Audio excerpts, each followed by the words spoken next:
Hello student, worksheet number 38, विषय हिंदी, कक्षा 7वीं, तिथि 23 फरवरी 2021। बच्चों, आज हम मुहावरों के बारे में जानेंगे। मुहावरे में एक से अधिक पद होते हैं जो विशेष अर्थ का बोध कराते हैं। कि बहुत सारे पद में टर्म्स होती हैं जो विशेष अर्थ का बोध कराते हैं, उनसे कुछ अलग अर्थ का पता चलता है। जैसे ईद का चांद होना, जो बहुत कम दिखाई दे उसे ईद का चांद कहते हैं। जैसे ईद का चांद वो क्या है, जैसे बहुत कम जो दिखाई देता है उसको कहते हैं ईद का चांद दिखाते हैं, क्योंकि ईद का चांद भी कम ही दिखाई देता है। जब कोई वाक्यांश अपने सामान्य अर्थ को छोड़कर किसी विशेष अर्थ में रूढ़ हो जाता है उसे मुहावरा कहते हैं। कि वो किसी और के अंदर लीन हो गया तो उसको कहते हैं मुहावरा। वाक्य बनाते समय मुहावरे का प्रयोग किया जाता है, उसके अर्थ का नहीं। मुहावरे का प्रयोग करते हैं, उसके अर्थ का नहीं प्रयोग करते, कि उसका अर्थ अलग होता है। वो मुहावरे वाली जो वर्ड्स हैं वो अलग होते हैं। जैसे आपे से बाहर होना का मतलब क्या है, अपने आप पर नियंत्रण ना रहना या अत्यधिक क्रोधित होना होता है। तो हम जब उसका वाक्य बना रहे हैं, परशुराम जी शिव धनुष के टूटने की बात सुनकर अपने आपे से बाहर हो गए। ठीक है, तो हमने इसका जो अर्थ है वो नहीं यूज़ किया, जो मेन मुहावरा था वो यूज़ करेंगे। यहाँ मुहावरे और उनके अर्थ दिए गए हैं। मुहावरों को वाक्य में प्रयोग कर लिखिए। तो देखिए, पहला है अंग अंग टूटना, मतलब सारा शरीर दर्द करना, सारा शरीर दर्द कर रहे हैं। फिर दूसरा अंग अंग ढीला होना, बहुत थक जाना। अपना राग अलापना, अपनी ही बात करना। अंगारे उगलना, क्रोध में कठोर वचन कहना। अंधे की लाठी एकमात्र सहारा। अकल का दुश्मन मूर्ख, अकल पर पत्थर पड़ना, मूर्खता का काम करना। अपने पैरों पर खड़ा होना मीन्स आत्मनिर्भर होना। आसमान सिर पर उठाना, बहुत शोर करना। घोड़े बेचकर सोना, गहरी नींद में सोना। अंगूठा दिखाना, समय पर धोखा देना। और एक 11 होना, आपस में संगठित होकर शक्तिशाली होना। तो चलिए अब इनका वाक्यों में प्रयोग करें। पहला है अंग अंग टूटना, सारा शरीर दर्द करना उसका मतलब था। ठीक है, तो इतना काम करना पड़ा कि आज अंग अंग टूट रहा है। इतना काम करना पड़ा कि आज अंग अंग टूट रहा है, मतलब सारा शरीर दर्द कर रहा है। अंग अंग ढीला होना, बहुत थक जाना। विवाह के अवसर पर दिन भर मेहमानों के स्वागत में लगे रहने से मेरा अंग अंग ढीला हो रहा है, कि मेरा बहुत थक गई हूँ अब मैं।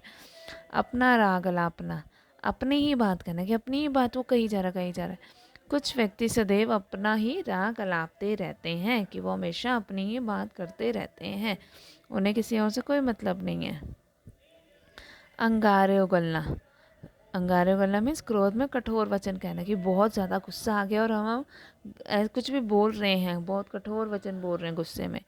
मित्र, अवश्य कोई बात होगी, बिना बात कोई क्यों अंगारे उगलेगा। कि कोई बात होती है तभी हमें क्रोध में हम अंगारे उगलते हैं, वरना कोई ऐसे ही नहीं करता है। अंधे की लाठी मीन्स एकमात्र सहारा, कि जिसका और कोई सहारा ना हो। शिवम अपने माता की अंधे की लाठी है, मतलब उनके लिए और कोई है ही नहीं, कोई और सहारा नहीं है, सिर्फ वही एक सहारा है उनका। ठीक है, फिर नेक्स्ट है अकल पर पत्थर पड़ना। अकल पर पत्थर पड़ना, मूर्खता का काम करना, मतलब कोई ऐसे काम कर रहे हैं मूर्खता का। विद्वान होकर भी रावण की अकल पर पत्थर ही पड़ गया था कि उसने राम की पत्नी का अपहरण किया।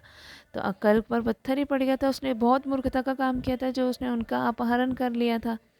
फिर है अकल का दुश्मन मीन्स मूर्ख।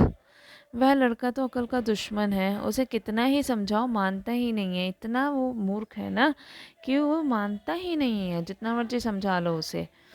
फिर है अपने पैरों पर खड़ा होना, आत्मनिर्भर होना। जब तक विजय अपने पैरों पर खड़ा ना हो जाए तब तक उसकी शादी करना उचित नहीं होगा। कि जब तक वो आत्मनिर्भर नहीं हो जाएगा तब तक उसकी शादी करना ठीक नहीं होगा। आसमान सिर पर उठाना, बहुत शोर करना। इस बच्चे ने तो आसमान सिर पर उठा लिया है, इसे ले जाओ यहाँ से, ये बहुत शोर कर रहा है, इसे अब यहाँ से ले जाओ। फिर घोड़े बेचकर सोना मीन्स गहरी नींद सोना, बहुत गहरी नींद सोना, कि कोई आवाज़ से मारा तब भी नहीं उठता है। मैं परीक्षा समाप्त होने पर घोड़े बेचकर सोना चाहता हूँ, कि जब मेरी परीक्षा ख़त्म हो जाएंगी तो मैं घोड़े बेचकर सोना चाहता हूँ, बहुत गहरी नींद में सोना चाहता हूँ आराम से। अंगूठा दिखाना, मीन्स समय पर धोखा देना, कि जब ज़रूरत हो और उस टाइम पे वो धोखा देते, मना करते। अपना काम तो निकाल लिया, पर जब मुझे ज़रूरत पड़ी तब उसने अंगूठा दिखा दिया, तब अंगूठा दिखा दिया, ठीक है, कि उसने अपना काम तो निकाल लिया पर मुझे ज़रूरत पड़ी तो उसने मना कर दिया। एक और एक 11 होना मतलब आपस में संगठित होकर शक्तिशाली होना, कि हम एक वैसे अलग अलग हैं तो एक और एक है, पर जब हम एक एक मिल जाएंगे तो हम क्या हो जाएंगे, एक और एक 11 बन जाएंगे, कि हमारी बहुत शक्तिशाली, हम डबल पावर आ जाएगी ना हमारे अंदर। उनको कमज़ोर मत समझो, आवश्यकता पड़ने पर वे एक और एक 11 हो जाते हैं, तो इसलिए उन्हें समझो मत कमज़ोर, कि वो बहुत शक्तिशाली हो जाते हैं।